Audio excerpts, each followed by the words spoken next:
steps to successful strategic commissioning. My name, for those who have just joined us, is Peter Carter from Best Practice Group. Sorry, just hit another button in here so we can do stuff. So yes, so it's looking at ways of getting into strategic commissioning, and strategic commissioning, as we know, is becoming quite a strong topic, both in the press around local authorities and certainly as we go about our business. I actually, oops, just click on that.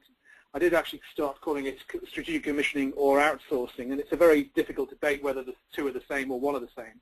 But if you are getting into strategic partnerships with organizations who are external to your organization, that's really what we're talking about. And how do you get into these strategic partnerships with organizations who may be delivering complex IT solutions for you, may be delivering service provision for you, but how do you get into these in a way that's safe? And we're just going to look at some of the steps that we have come across.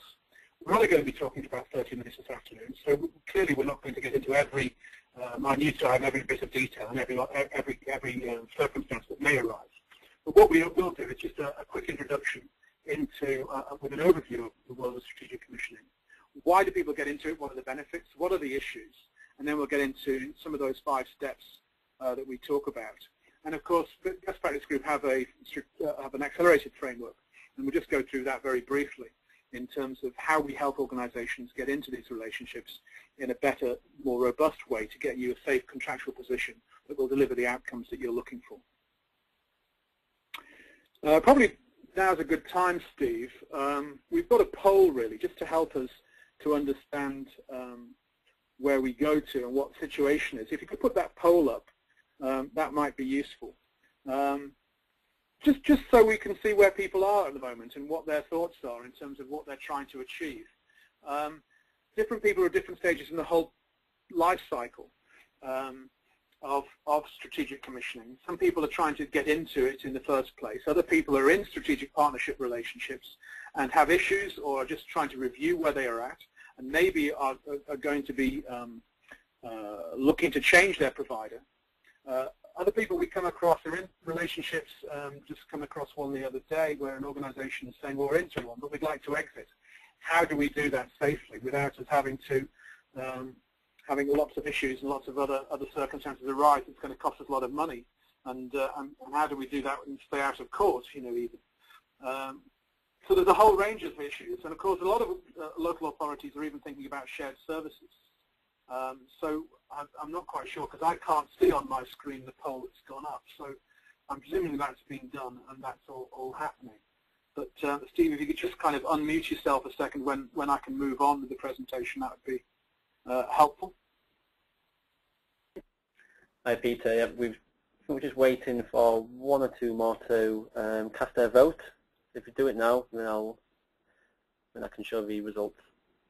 Okay, that's cool. I'm hoping everybody can hear me okay. I've made that a bit of an assumption at the start of this presentation. If anybody can't do anything, just hit a question or a chat button. I'm saying that out loud as if you can't hear me. You probably don't even know I'm saying that, but there we go. Hi Peter, I'm just showing the results now. Okay. 80% of the people online today are looking to review their contractual position. There's a few people which is considering 3D commissioning and also shared services, with another 20% are currently working with their strategic. Well, that's quite interesting because that's exactly the same kind of split we had last week when we did another version of this, I think. So it is interesting that is the situation the state is. Let's move on anyway, and we'll just get into the heart of this. So thanks for that, Steve. I'm presuming everybody can now see my screen again, and then I'll just carry on. There's 1 or 2 people that, in terms of putting this together, and as you know, we've got a white paper on strategic commissioning. That the heart of the content of this is from there, and this is really to really talk about that. But I did talk to a few people around this and did some video interviews. My apologies, when I show the video on my screen, everything's perfectly in sync. Apparently, when it's broadcast, the sound and the pictures often don't quite align. So my apologies in advance for that, if that is the situation for you. But I do just want to show you and introduce you to David Barrett. David Barrett has been delivering strategic commissioning for quite a long time, and has Tony Glue. But let me allow them to introduce themselves to you. Hello, I'm David Barrett. I spent most of my life in outsourcing as a lawyer and commercial advisor. In recent years, what I've done is I carried out a review for government centrally as to how they got into outsourcing arrangements, and then I was, for a while, interim Director General for commercial of one of the major government departments. And Tony Glue, who's currently at Wirral Council. Hi, I'm Tony Glue, interim head of IT or CIO, depending on what's coming along. Before this, I was the head of IT at Birmingham City Council, and before that, Nottinghamshire County Council, and before that, places like the Post Office. So I've got quite a lot of experience of running IT in several different sectors. So the purpose of that is just to say we've spoken to a number of people who are authorities on the whole subject. I also spoke and had an interview with somebody called Linda Grange. Linda Grange is head of IT, ICT at South Buckinghamshire Council, and Best Practice Groups helped South Buckinghamshire get into a new strategic relationship about 15 months ago or so. And I will be referring to the interview that I had with Linda as we go through, and some of the lessons learned that she found having gone through that process. When I'm out and about, people say to me, well, what do you actually do? And so a very simple couple of slides on what we actually do.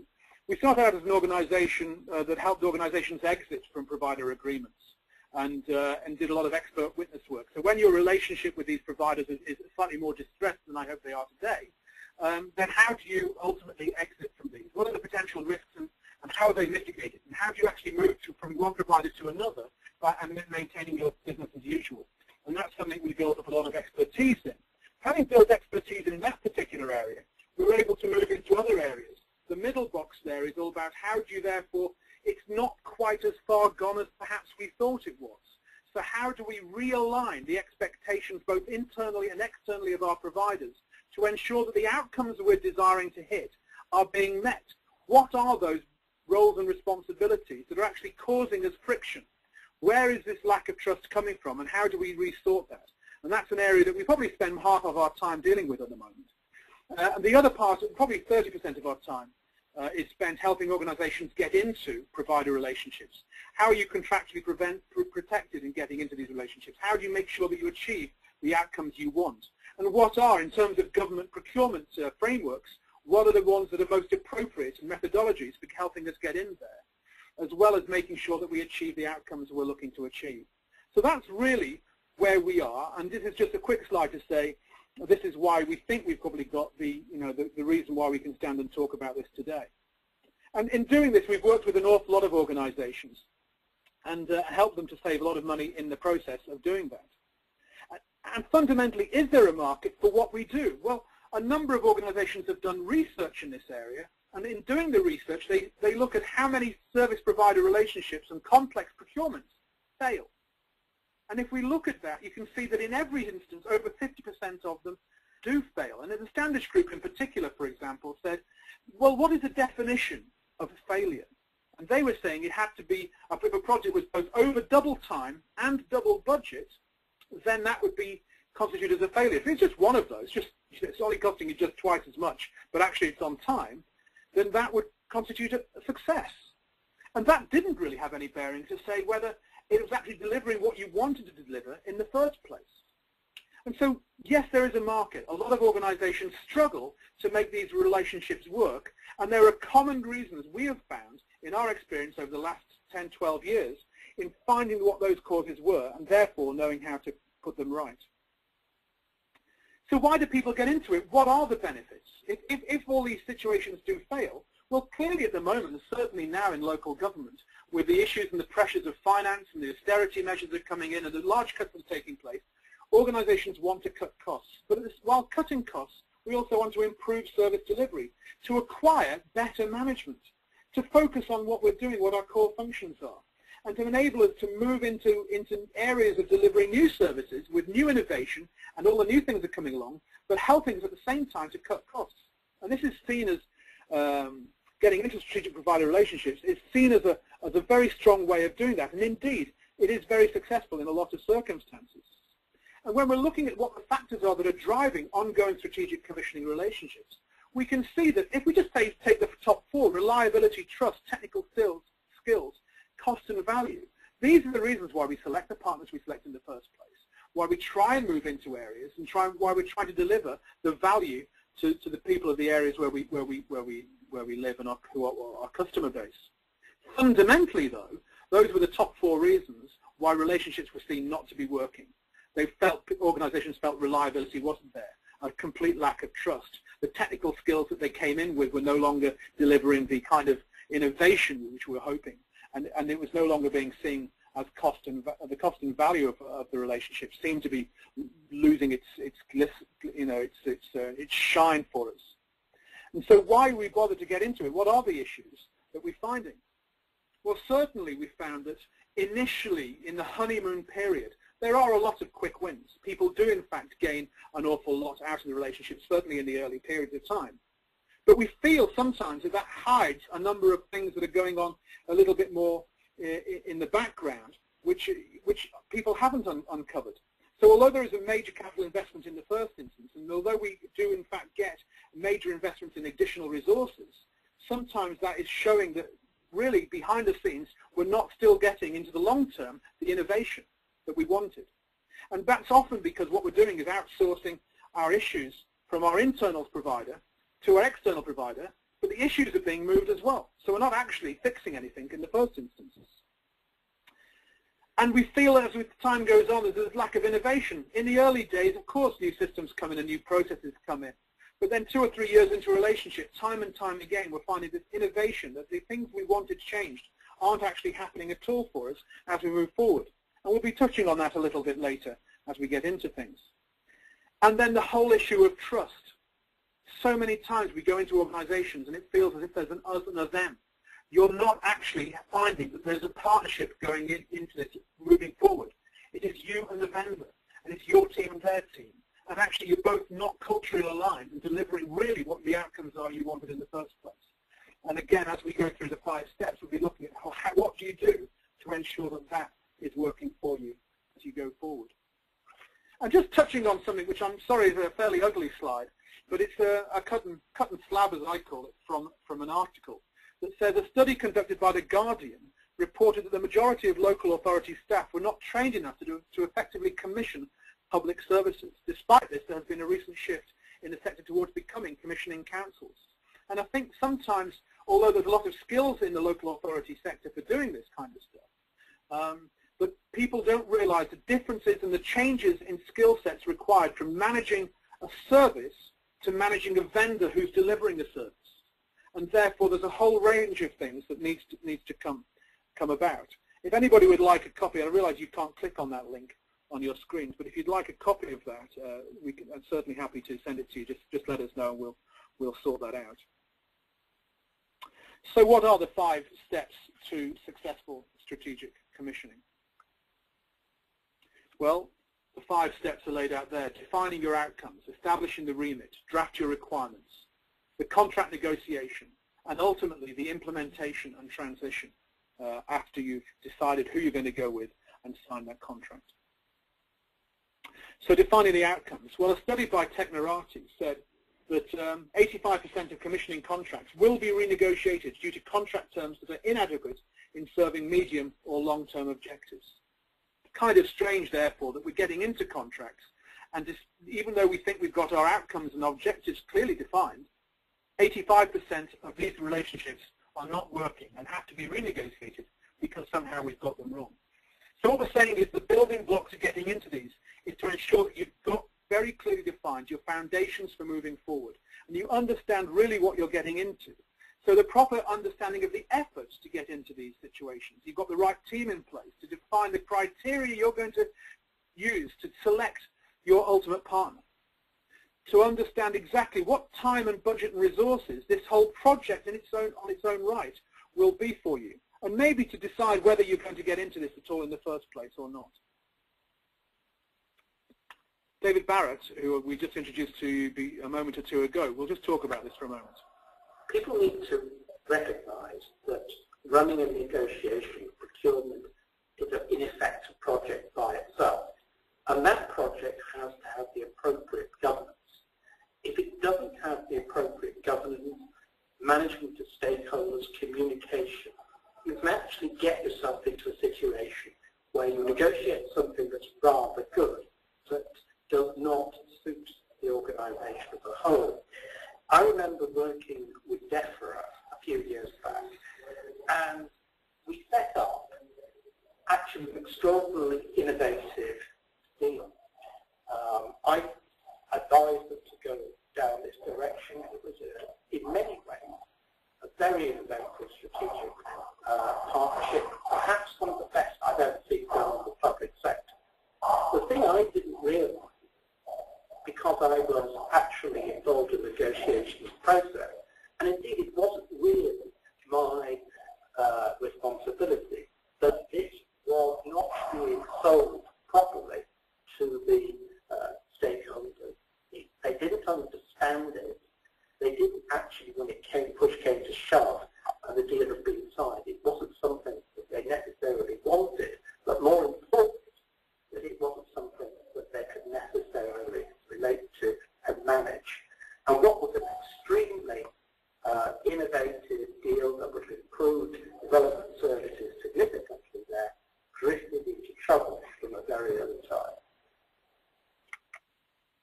So the importance of getting the project right in the first place, the importance of getting the right project team, and the importance of bringing in the rest of the organisation, getting those foundations right at the outset.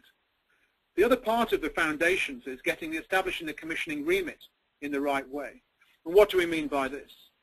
Well, 58%, the same study by Technorati found that 58% of organisations lack the robust processes for specifying the remit of the service or department they wanted to commission. Therefore, it's very important to describe what you want and not how you want your partner to provide it. The service outcomes and benefits you want your partner to achieve.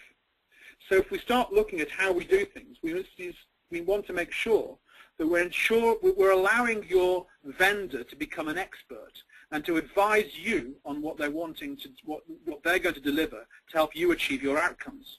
And we'll touch on this again in a little moment in a bit more detail. Clearly avoiding ambiguity, understanding what the service levels are going to be, but also making sure that you have innovation built into it. And one of the things we found is one of the areas that we understand, and one of the major complaints that the organizations have, is that my partner is no longer innovating. We're no longer getting the change we require. We're stagnating. Our business process is remaining the same. So how do we make sure that that partner understands the way in which you want him to move forward? So what are the appropriate incentives to ensure that the KPIs that you want to be met are being met?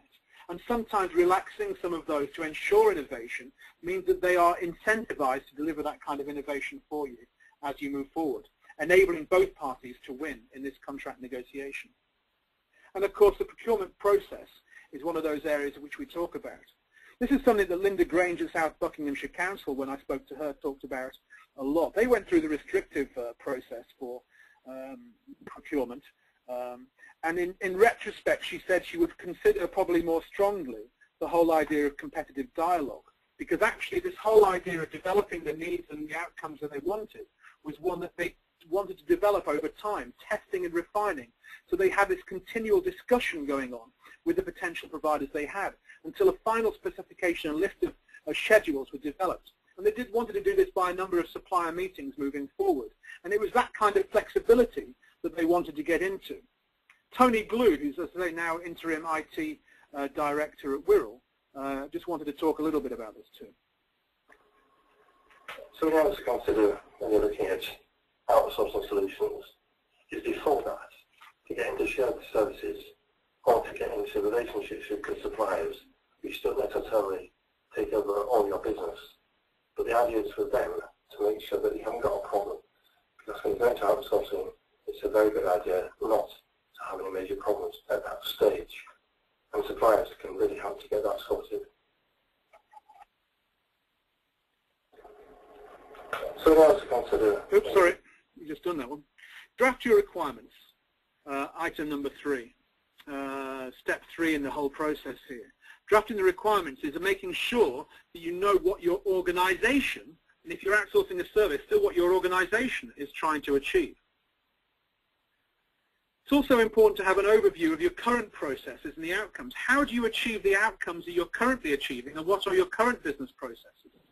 And therefore, there's a framework and an understanding of the environment for your potential providers to understand how you're getting there in the first place and currently doing it, as well as making sure that you're defining where you want to get to. And there's a response mechanism enabling the organization to say how they're going to deliver the detail of what you're wanting them to deliver. Quantified outcomes and quantified benefits should be in there as completely. And of course, the whole idea of size and culture of your partner provider should be there as well. And size and culture does matter. So when you're talking about size of an organization, you don't want necessarily an organization that's going to be too big for you, because you're not going to get maybe the attention you think you deserve in achieving the outcomes that you want to achieve. But if a partner organization is too small, maybe they don't have the resources to help deal with the issues as they arrive and can't actually resource to provide the outcomes you're wanting to get to. And the whole idea of saying, therefore, what your organization is trying to achieve and size and culture we'll just cover as we move on to what David Barrett has to say at this stage. We talked about the importance of drafting your requirements. There's an important point here, not to think about your requirements as they are now, because almost certainly they're going to be out of date by the time that you actually put pen to paper in on a contract. But think about what your future requirements are and the direction of travel of your requirements, because almost certainly any public sector organisation, or indeed any business organisation in the current environment, is going to be changing rapidly. Now, there's another point that you have to think about here, which is designing a contract that takes account of that perpetual change environment. That's an art. That's something that those of us who spent our life in this area understand. But it's not something that most commercial advisors, most local authority practitioners have particular experience in. It's something that is actually very necessary, but it's remembering also that we're not in a static environment. One of the things that is vital to success, but people tend to ignore, is the importance of choosing an organisation that has the right type of culture to work with you. That is vital to success. Actually particularly important in the public sector, where there are organisations that can gel with the public service ethos and those that cannot. And incidentally, don't think necessarily that when you're outsourcing to another public sector body, you're necessarily going to get that cultural fit. But what I always say to people is that they should be looking at culture right from the beginning of the procurement process. They should actually have defined the sort of culture that they want to have. And also they should be actually trying to measure culture in a fairly objective way. And our devices as a tool to develop what we can get from the advisor how that can be done. Don't actually, at the end of the process, say, oh, I like him or something like that, or I think I could work with him or her, because that's usually your assessment with working with perhaps a sales team or engagement to big team who may not be around to deliver it. Moreover, it's the corporate culture of the organisation that you're dealing with, not the culture of individual people. Hence, it's important to try to look at an objective version. Step 4, contract negotiation. The contract negotiation actually be part of the partner selection process. too often we see and hear of situations where organizations go through all the vendor selection, and it's only at the 99th minute, the 11th hour, whatever you want to call it, that organizations start thinking, we better sign a contract to agree what we've just discussed and document what our agreements are. The problem is if you get into it at the 99th minute, there's going to be so many things which are culturally going to be misaligning and getting into it that you're going to find that you're not really signing very much that you wanted to sign in the first place. And therefore, very often what we find is that organizations haven't signed a contract till at least 12 months after the work has commenced. But in doing this, there are a number of issues which we talk about. I'm just going to highlight one or two of them here, but certainly this whole idea of understanding the implied terms. It's one of the things we talk about in Best Practice Group in terms of the implied terms within a contract. And what do we mean by that? Well, these are the things that underpin the way in which contract law works in the UK. These are the things that actually court cases have actually shown and decisions by judges have said should take place in this kind of negotiation, regardless of what you've got written down in the contract. And some of this relates to, therefore, your partner should be an expert provider for you. And in being an expert provider, there's some duties that they have to ensure that you are getting the solution and the outcomes that you wanted. The partner, for example, must validate what they are going to provide for you. They must validate what they're not going to provide for you, and you must understand from the provider what the consequences of what they're not going to provide for you, and what things you may have to change in terms of your requirements that you might want to take. You cannot be expected to be responsible for being able to validate whether their services are appropriate for your requirements. The partner must make it clear what process it will go through itself to validate whether its services are suitable to meet your expectations or not.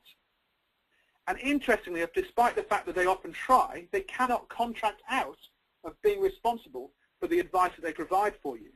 And that advice that they provide for you is not just at the outset, but lasts for the lifetime of the contract. And as you go through the whole relationship, it's making sure that you're behaving in such a way that allows them to be that expert.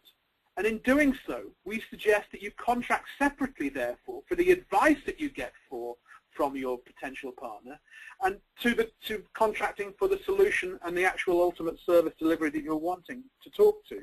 And the next slide will touch on this. Certainly, service pricing is important. I was at a conference a week or so back, and people were saying, actually, the whole idea of service pricing is important. But what happens is, when vendors are pricing, if they have too much risk and they perceive too much risk in the relationship, they're going to put a lot of contingency into the pricing they're going to give to you.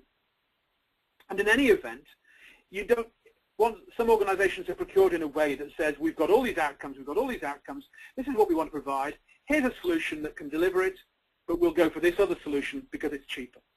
And actually, that's not the best way to get into it. And also, obviously, delivery period, which we can talk about at length in another time. How long are you going to have this service outsourced for? How long is this commissioning relationship going to be? Is it a 5-year relationship, 10, 15, and so on? So service delivery period does matter. But separately, we talked about contracting for the advice. And what does that look like? It's a different mechanism for getting into deciding you're going to contract initially for the advice to contracting for the solution.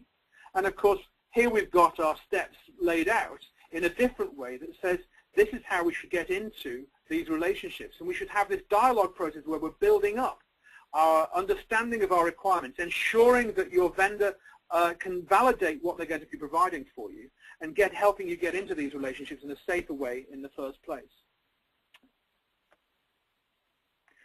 And interestingly enough, a High Court judge said, a customer who does not put the obligation to ensure the adequacy of the specification firmly on the supplier undoubtedly takes upon himself the risk that the specification proves to be inadequate or faulty. A pre-contract methodology which avoids this risk is patently preferable to one which does not. Thus, what I've described as the holistic approach used by BPG is one which is best adapted to ensuring that the customer's real business requirements are met. So it's a different methodology for getting into these relationships, and it's a different methodology for ensuring that they remain on track throughout the lifetime of this partnership that you have. And so the work begins. We now get into the implementation and transition phase. It was at this point that Linda Grange at South Buckinghamshire Council said that one of the senior management says, oh, now you can get on with your other work. And fundamentally missing the point that now is the point where actually probably more management is required to manage a relationship and a partner than was probably needed to manage an internally delivered service provision. Performance monitoring, ongoing communication, understanding what behaviors are required to ensure that this is going on in the right way and everybody understands what their roles and responsibilities are in these new relationships and behaving according to what they are. And of course the key is in relationships. Interestingly enough, I was at this National Outsourcing Association conference on sourcing and multi-sourcing it was about in terms of strategic relationships. And actually one of the lawyers there said, worked for a law firm, head of IT, specifically said, I like my organizations to come and see me and then I can tell them how I want them to deliver it. Well, if they start telling you how to deliver it and they deliver it in the way that I prescribe internally, then you're alleviating that particular vendor of any responsibility for making sure that that solution is fit for the outcome that you're wanting. But fundamentally, and so the work begins. Let's just hear from Tony Glue. We mentioned in the information we'd have reference to a case study at Westminster, and he also touches on this in this particular piece. One of the things we need to think about is the quality of the contract and the quality of the client-side management that you've got.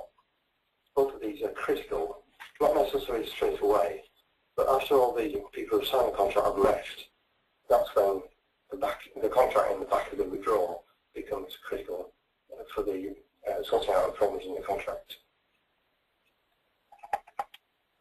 The problems at Westminster were quite complex. There was an outsourced contract in place. The supplier had lost focus on Westminster. And Westminster themselves had not given the client-side staff sufficient resources to address these problems. So because of bad operation in Westminster and lack of interest by the supplier, the contract wasn't delivering the most simple of things. This was evidenced within 3 weeks of me joining them. A sound failure caused some systems to operate days just due to lack of focus of what should have been happening by the outsourcer on the client side.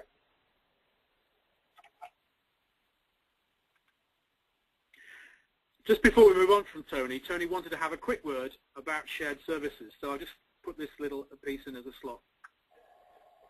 Okay, shared services is one of the options that you look at these days when you might previously be just looking at outsourcing. The shared services has got some great advantages.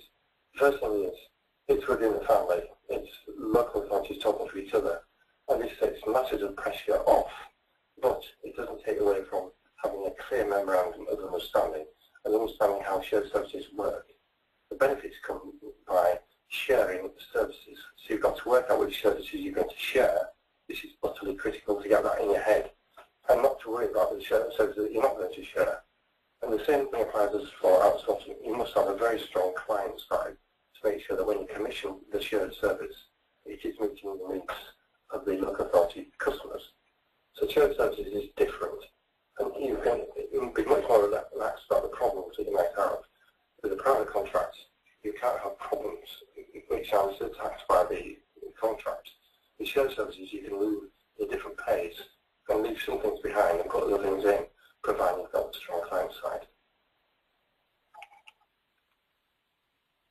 Okay, so we've covered the 5 steps very briefly.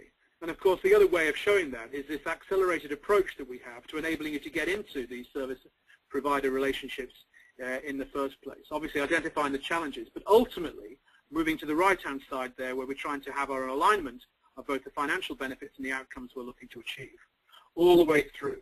So understanding how we get into these relationships in a secure and robust way enables us to achieve the outcomes we want to, not just at the outset of the project, but actually through the life cycle of the whole partnership relationship we're getting into.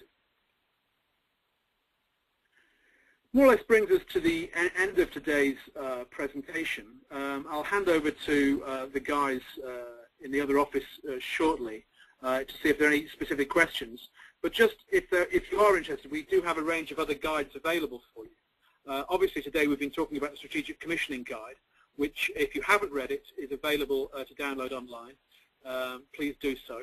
But there are a range of other guides which you may find interesting, all available through our website, and please do feel free to look at those. We've got a number of others coming up in the next month or so as well, certainly looking at how to exit distressed relationships and outsourced service provisions. But fundamentally, of course, today we've been talking about strategic commissioning. So are there any questions? Steve, Chris, have you picked up any questions? Anything you want to cover that anybody might have asked so far this afternoon? Yep. Hi, Peter. Thanks for that. Hi. I'll give people time to either ask you questions through the chat box, or if you click the raise hands button, then you can talk to Chris directly. But just while we're waiting for that, it might be a good idea if I ask Chris a great question that we had last week, which somebody mentioned that they had problems with a previous ICT managed service provider, and their provider said that their requirements had changed halfway through the contract, and they wanted to know how they could avoid this in future outsourcing relationships. Okay, good afternoon everybody. I'm Chris Brown. I'm one of the directors at BPG. Hope you've found the material interesting so far. Specific to the question that was asked last week that Steve has just recited, really the key to that one is to have very sound, robust requirements documentation built in the pre-contractual stage. If you go back to some of the earlier steps in the sequence of 5 that Peter was talking around earlier, you'll remember he spoke a fair bit about being clear about what your business outcomes and objectives are of the new solution or service or whatever it is, and to document that in an output-based fashion, very strongly templated, I would suggest, and use business language to convey your requirements, not technical language and buzz speak, and to make sure that the vendor fully understands those requirements and validates them for you, preferably through pre-contractual scoping or due diligence. I had an example, a beautiful example of this kind of thing a few years ago now. We'd done a procurement for a fairly extensive voice over IP telephony solution for one of our clients. We'd taken them through the standard BPG process of collating the objectives and processes for the business and required outcomes and things like that into our templates and things. And one of the requirements in there was for the ability to record calls and messages. So that went through the process. The vendor did a scoping exercise against it. We went to contract with them. We bound the requirements documentation into the contract bundle. That's a very, very important thing you must do. And a few months down the line, during the implementation phase, their project manager came along one day and said, okay, right, we're ready to start installing the voice recording part of the solution now. So we've got to install the software, and that's got to have its own server. You've got to, you'll have to buy a server to run it on. So we thought, that's not quite how we understood it. How did we resolve that one? Well, we went straight back to the requirements documentation, which clearly stated that the voice recording function was required as a part of the core solution. It asked the question of the vendor, did they fully understand the requirement? The answer was yes. It asked the question of the vendor, was this a standard part of the solution? The answer was yes. And in the column which said, are there any cost or resource implications required to provide this function, which are not included in the core bid, the answer was none. So within about 10 minutes, we'd resolved the issue by going back to good solid documentation that clearly pointed out it was the vendor's responsibility to provide the server.